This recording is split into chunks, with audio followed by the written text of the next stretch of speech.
bazaberbe itubwire neza ayo madovize amva kuva mu rugo butare angana gute. Byari narigeze kuba turi kumwe no na bamwe mu baserukira leta zunze za Amerika ngaha n'abandi baje barabanza bakavuga tuti harabaguza tunga abanyamerika nabo harabaza ngaha za Amerika bakaza kuraba ibyo bokorera bwamarerezima nabo nyene benshi usanga bagihura n'ingendo mbi z'abarundi bamwe ngaha bamaze kubona ko iki gihugu batakwemereye batagize ikimengo nta wundi muntu yoshobora kugiramo izi plage za Tanganyika nga izi ugize tourism ikomeye ntuzi hereza abantu bakaza baba expert bakazikora bakadiseshara zya plage zo muri za Brazil. Trump urabona les États-Unis c'est une super puissance, ni igihugu gikomeye cyane ku isi. Hari ibihugu rero amaguso y'umukuru w'igihugu ca Amerika bisanta ingingo ziwe gusumba ibihugu bimwe nk'abyo iwacu bikenye usanga amarurasyo n'ico gihugu agize ne kasura notiere ingingo z'umukuru w'igihugu zifata Uburundi gute. Ni ibintu usanga nk'ayo mashirahamwe yaboni yose usanga yarafise ari karafasha mu iterambere ry'igihugu bikenye ibihugu by'iwacu mu bahamo bene igihugu canke nibiki usanga ayo mafaranga yahagaze. Urumva ivyo biragira ingaruka indirectement ku murundi wese muto sinzi ko ntahura atavera amashira hamwe.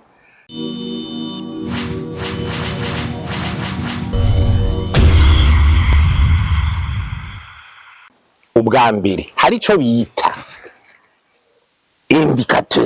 indicateur yuko ubutare bwateje imbere igihugu uyibonerahe. D'abord c'est l'indicateur. L'indicateur burashowe urabonye amadovize muri banki y'igihugu bazaberbe itubwire neza ayo madovize amva kuva mu rugo butare angana gute. Je nabikubwiye yuko sibuda butare bushoka na berbe yafashe yuko iziragura n'inzanga resultat igeze he. Indicateur si iki indicateur niyo hanyuma kwa tuti muri ica kabiri muri gestion transparente ya madovize. Ayo madovize arika asabikanwa gute bari kuba nashira mu banki commerciale kugira abantu b'importer baza n'ibintu none amadovize yofasha iki kuri ico je nakivuze ico kintu niyo indicateur.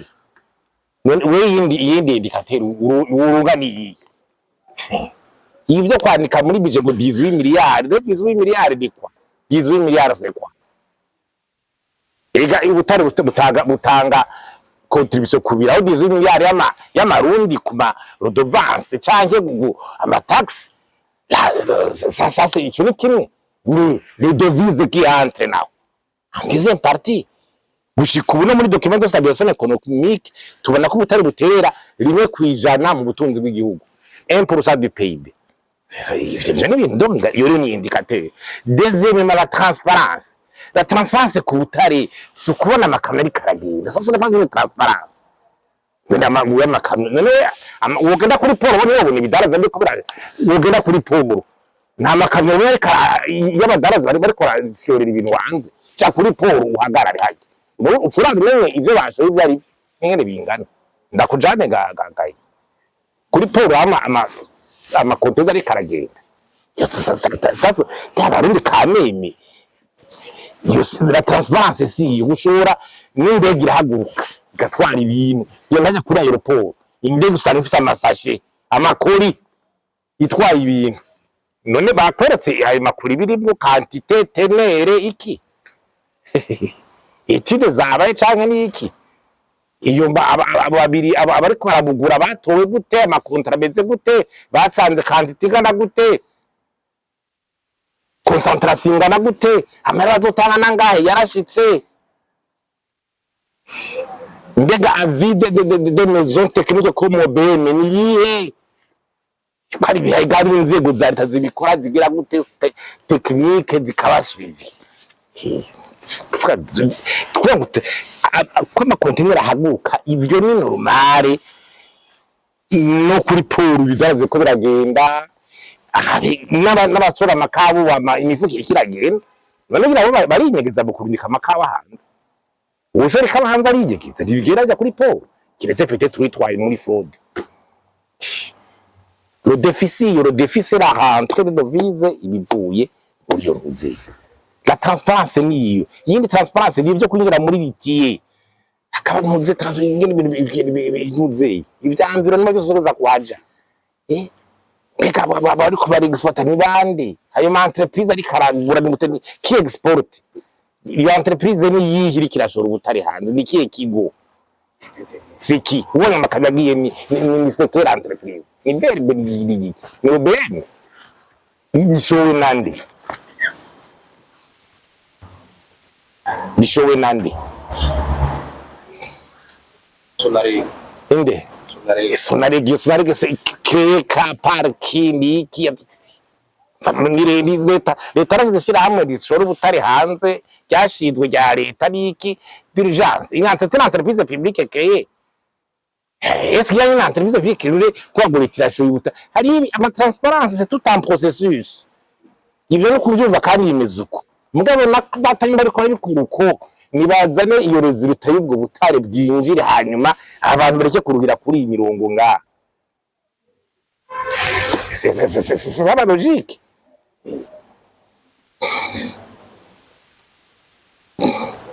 Transparence c'est tout un processus ngini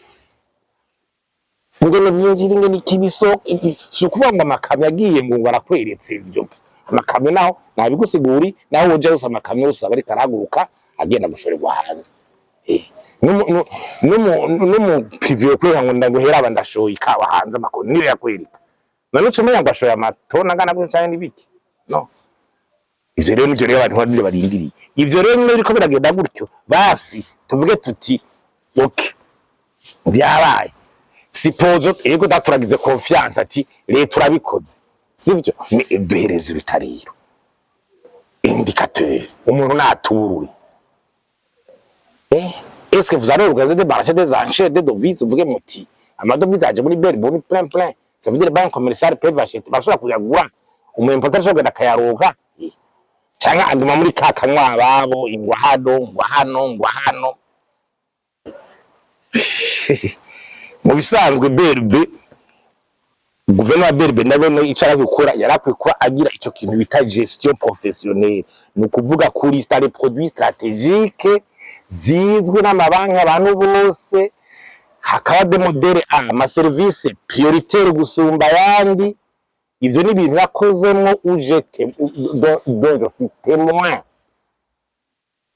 kujira amadovize dare difficulté kera muri za mamambargo muri 2000 zandi bitangura nakora muri banki ndabizi yayi ruge bavuga tuti stratégique di karubira niki ni za engrais chimique ni matière première za bragza entreprise stratégique amabanki kandi birenze ko n'amanda akomeye donc ama question de produits zifitiye ubwa mbere akanyama kamaro uwo murundi citoyen nizo zije imbere rero kama bakazirista bamaze kuzirista rero amabanki commercial acakora akazi kayo beri yatanga rapport hanyuma liberalisation kuvuga tuti abantu ariko bashobora kuzuza amadovize bose ni bayinjize umexporter biza amadovize ashikire kuri niko bagira nabandi liberalize amadovize n'abantu bayazane n'umunyamahanga yazane les investisseurs étrangers bazana imitahe bazana amadovize bwabo gushikubu nta narime udahura n'abantu kuya tuti twe twazanye imitahe mu gihugu iwanyu twarasubiye inyuma ushikati inzitizi iyo mitahe nikidushire mu dupage udongo urumva umengo hari abantu mu ndongozi wono umengo imitahe y'abandi ije aba privé umengije gutungisha abandi bo batarimo ukamengo n'inzigora ati mutugamenye twe tutarimo gute ugacuka tuti nanje renda gutege hajya ku administration umva igihugu kamene igihugu n'indogozi gikijoshwa n'amabarabara meza nk'ibindi bihugu n'ikaye ma internet n'ibiti nyubako nziza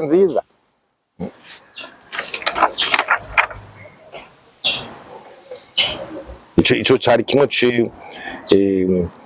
c'ubutare hanyuma ntuze nawe mboneza nuzavuze paralysation ega paralysation nayikubariye ihera ku bantu bashinzwe amabanga kugira babuze gukora. Jewe kuvuga ngo Germany iyo ndiko navuga institution bako institution z'igihugu zotegeza gukora ari Assemblée nationale ikagira umugwi d'assemblée kugira uwo donc uwo mugwi hanyuma Assemblée ashobora kuba na contre expertise no mu gihe bavuga bati wowe igihe vyaba wowe warujejwe ayo mabanga ni confident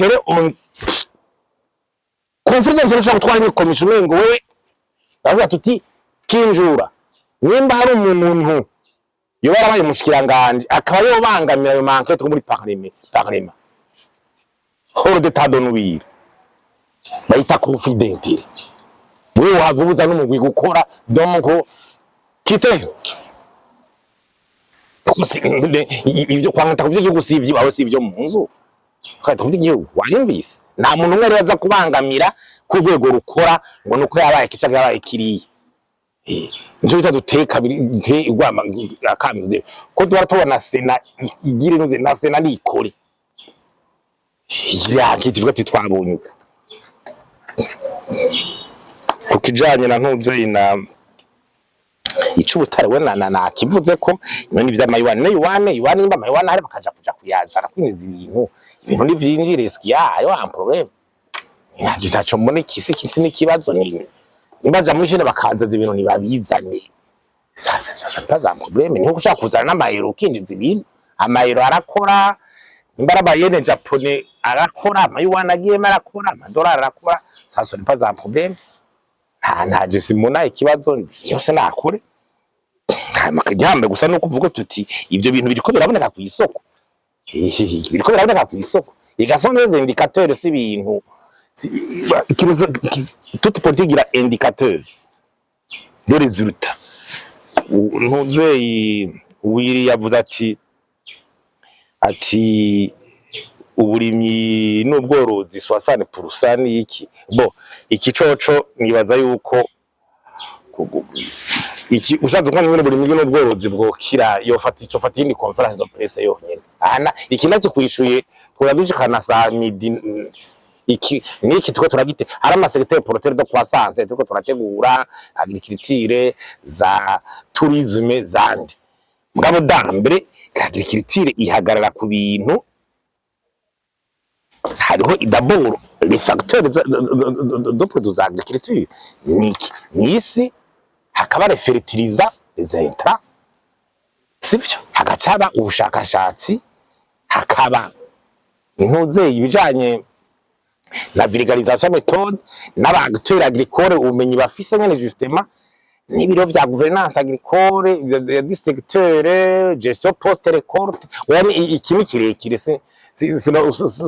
ukiza uburimyi ntandi bwohera mu kiganiro hiki nje nabikubwiye ni birebire c'est toute une conférence de presse mugabo gusa icyo ndakubwiye cyo naguze gusa no kubona budget hera mu myavu imeze gutya sisa no kwerekana ko ibindi bisata byo guteza imbere uburimyi umva biri inyuma biri mu mwavu gusa byari byiza mugabo resultat ibaye nto ikije numva no kubira gutyo atande conférence de presse donc analyse yacu complète irashira kuzoba twisanzuye de ntuze BBC Patrick Wasso défi umuti wo kugira gute bavuze umuti wo guhindura no ibintu bigende le défi umuti numwe c'est un président qui s'engage guhindura ibintu de la République bidakunze uko yishimiye majama niyo staride nabiguhaye muri premier ministre abajya abari naguhaye ibihugu byagiye birakira kubera leader le président de la République adashoboye guhindura ibintu ibiki abasigaye kumenya ati none un président Burundi ni volonté ni capacité ni complicité nibyo barashobora est-ce que umukuru wo mu Burundi arashobora guhindura ibintu cyangwa ni system bari kumwe abishoboye none nta gushaka kurimo umva ivyo cyangwa bishaka ntabishobora ivyo rero ni mutima wa muntu abajejwe ayo mabanga mugabo abantu bakenerereza uruta hariho capacité volonté kugira umuntu agira iki abagishaka kandi kagira capacity. Ibyo bintu bitoza kuba kumbina. Wewe uri mustanteri, uri ministre, uri gutwa indongo zose bayita leadership kuva ku gihugu no kwidwe. Uwo mukuru aho uri hose kugira ibintu bihinduke swate urabishaka ukongera ukabishobora. Kiba gipfuye muri ivyo ntibikunda. Uko niyo bishaka ntubishobore kubera hari inzitizi none babigenda gute. Niba naho ufise ubushobozi ntubishaka niba utabishatse. Kandi muri uwo mwanya kwa kundi abedio de navuze aterega mwebwe mwandongozi muharega ni mwebwe nyene mudafashe nyene ntabwo ndayifata mu kibanza. None ibyo rero bica bisaba ku mutima wa muntu abari muri urwo rwego akavuga ati jewe ntabishoboye cyane ndashatse bwa mu bisanzwe ushoboye ikintu ukagira no gushaka kirashobora guhinduka. Uko kudashaka bashaka guca bawe mpepita ati kumbere buradahinduye ibintu seke abizi dawe canka agize gute. Ibyo navyo nivyo biheza bikaba bibi. Urumva rero ni nico gituma tuvuga aha nyakwa umukuru w'igihugu gitwa mubwira ati abantu nyene bafashe ikibazo ngo abantu ni bande baduhe abagorana. Umva ntibavuga tuti none abantu bashoboye cyangwa no kudashaka cyangwa urabishoboye. Umva ni kibazo rero ko bariko baribaza. Uri nzego la constitution ziraha uburenganzira mu gufata rero hageze bafata ingingo mbwa bijya ngo baduhe ngo twe turaho ico tubikoreza no dufata ngo tuge twagera muheri wabo ngo duhe ivyo bintu ngo tugire gute ngo ntibishoboka. N'inzego nusomda za leta do droit ariko bitaza kugenda les institutions républicaines inzego z'igihugu nizo zikora zidakoze abantu tuguma turira. Trump urabona les États-Unis c'est une super puissance. Ni igihugu gikomeye cyane ku isi. Hari ibihugu rero amaguso y'umukuru w'igihugu cy'Amerika bisanta ingingo ziwe gusumba ibihugu bimwe nk'abyo wacu bikenye usanga amarurasyo n'ico gihugu agize. Ne kasura notiere ingingo z'umukuru w'igihugu zifata Uburundi gute. Ni ibintu usanga nk'ayo mashirahamwe yaboni yose usanga yarafise ari karafasha mu iterambere ry'igihugu bikenye ibihugu byo wacu mu bene igihugu cyane n'ibiki usanga ayo mafaranga yahagaze. Urumva ivyo biragira ingaruka indirectement ku murundi wese muto. Sinzi ko ntahura atravera amashirahamwe nk'ubu dufate nka Amerika ivuze ati ndavuye muri OMS, ndavuye muri UNICEF, ndavuye nko muri FINWAP bene gutyo biriko biragutyo. UNICEF ntihabuza abana barundi yahora igira gute ishigikira ya makantine sikoye n'umuramo yumva ntabana bajya saa tugasanga za UNICEF zirimo zande abandi bose amashira mu ibyo yawe. Ibyo rero ari karabikura bigenda bigabanuka ku gihugu nk'u Burundi. Yo ningaro ikindi njamara nuko bo nimwe byagoa bwambura Burundi ho mingo bwari bwanayivuyemo kera. Ibi byo ko abantu bashorera ibihugu bishorera muri leta z'umwe za Amerika atama tax ibyo nabyo bisaba ko ufise ibintu byinshi ushora iki ariko ibyo gushorera muri ibyo bihugu nta byasa n'ibyanagaba cyane kubera muri yagoa Burundi ntibari bukiri active. Nibaza ko ingingo ku Burundi bene y'uhangi hangange zifata Burundi gutyo uko ibindi urabona n'ibintu biri hote geopolitique mondiale n'ubundi butaburi ibindi peut-être kuvuga tuti muri aka karere ni yabaje gusubiza amahoro mu karere cyotuma igihugu amahoro abonetse mu karere igihugu cy'u nashobora cyatohoke. Murumva naho ubundi naho bijya bihugu nabyo bikomeye ibiza nawe bifise amayentere ibigenda biviza uranda bariko baraba intuze igihugu cyose bijya bihugu biri n'Ubushinwa cyangwa ibindi biraba matière première ashobora kwifasha burya butunzi bwabo ajya amayendisi yabakomeye akakora yitekijoroje bona bafise bagenda bagatonga bakagira gute bakoresha izi matière première mu guhingura bijya bushobozi babazera ati iyi matière première ishitsi wacu ni dutuma dukora indege ya mbere ku isi ituma na radar zitoyibona. We ababizi atavuga ati iyo nimero iri muri Congo iri muri Afghanistan iri he turaje iyo petroli canke iki rizotuma provision ya petroli mu igenda gutema canke ivyo petrodolari n'ibiki bimeruka ubunye baca baza baje n'abantu bazi inyungu z'ibihugu vyabo rero meme bazira bamwe mu myaka 50 canke 100 baga projecta ingene bizoba bimeze urumva rero aho nta mufyina turimo kuri bo rero suko ivyo rero mugabo hiryo nk'uburundi nibaza yuko gusa y'abantu Burundi bo nyine dinamike kumbure ibi vyago canke mahera bahora bagira igihe hora harabaye amanama ya Etats-Unis na Afrika Etats-Unis hoshira ama opportunité d'affaires kavuga ati abashaka ibihugu bishaka kuza kurundira ama infrastructure amare kubaka ibikorwa remezo barafite ico kigana tuba twoshe gukora kw'intuze byari narigeze kuba turi kumwe no namwe mu baserukira Leta zunze za Amerika ngaha n'abandi baje barabanza bakavuga batuti